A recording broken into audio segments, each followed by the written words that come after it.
Bonjour mesdames et messieurs et bienvenue à Perspective, je suis votre animateur Francis Denis. Vous le savez, cette fin de semaine, le pape François a été en Égypte pour un voyage apostolique déployé sur 2 jours.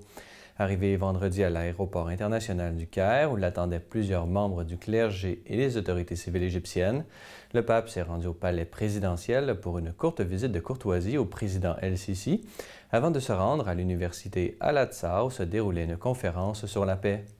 C'est donc à la plus importante université du monde sunnite que le pape a pu prononcer son discours. Dans son allocution, il a manifesté l'apport de la civilisation égyptienne depuis l'Antiquité jusqu'à nos jours, tout en soulignant l'importance des efforts constants pour fournir une éducation adéquate pour les jeunes générations. Éduquer à l'ouverture, respecter le dialogue sincère avec l'autre, a affirmé le pape, en reconnaissant ses droits et libertés fondamentales, spécialement la liberté religieuse, constitue la meilleure voie pour bâtir ensemble l'avenir, pour être des bâtisseurs de civilisation. Car l'unique alternative à la civilisation de la rencontre, c'est la barbarie de la confrontation. Écoutons un extrait. La violence, en effet, est la négation de toute religiosité authentique. Le Saint-Père s'est ensuite rendu à l'hôtel Al-Massa auprès du président El-Sisi ainsi que des autorités civiles de l'Égypte pour y prononcer un discours où il a manifesté la centralité de ce pays pour la stabilité et la paix dans cette région du monde, trop souvent victime de la violence et des conflits armés. Le pape s'est ensuite rendu auprès du patriarche copte orthodoxe Tawadros II pour un échange cordial. Dans son allocution, le pape François a souligné les nombreuses convergences qui unissent les deux Églises et a exhorté tous les responsables à continuer le travail en vue de l'unité des chrétiens. En ce sens, le pape a mentionné les nombreux martyrs de cette communauté copte d'Égypte, très touchée par le terrorisme islamiste. Sur ce chemin passionnant de l'unité, a affirmé le pape, et qui, comme la vie, n'est pas toujours facile et linéaire, mais sur lequel le Seigneur nous exhorte à aller de l'avant, nous ne sommes pas seuls. Nous accompagne une foule immense de saints et de martyrs et qui encore récemment et malheureusement ont dû verser cruellement leur sang innocent de fidèles sans défense.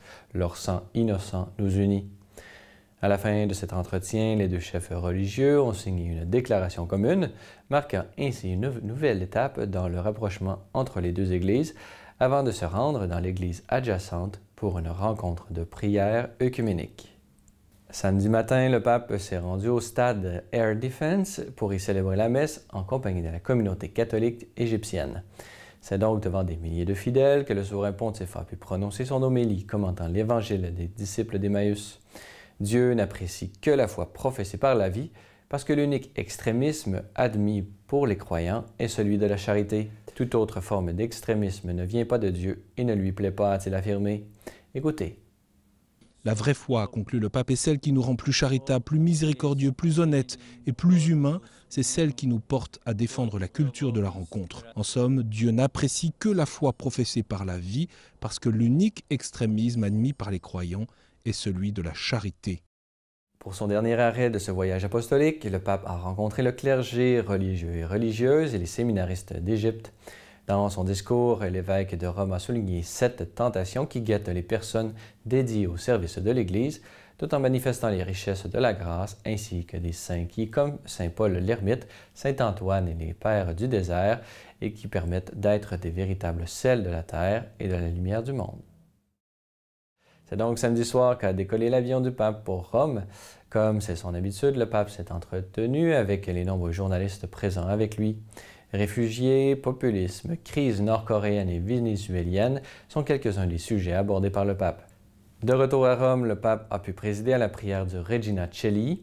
Ce dimanche, le pape s'est donc exprimé longuement sur la crise actuelle au Venezuela. Je m'unis par la prière à la douleur des familles des victimes, a affirmé le pape, tout en lançant un appel vif au gouvernement et toutes les composantes de la société vénézuélienne pour que soit évitée toute forme de violence.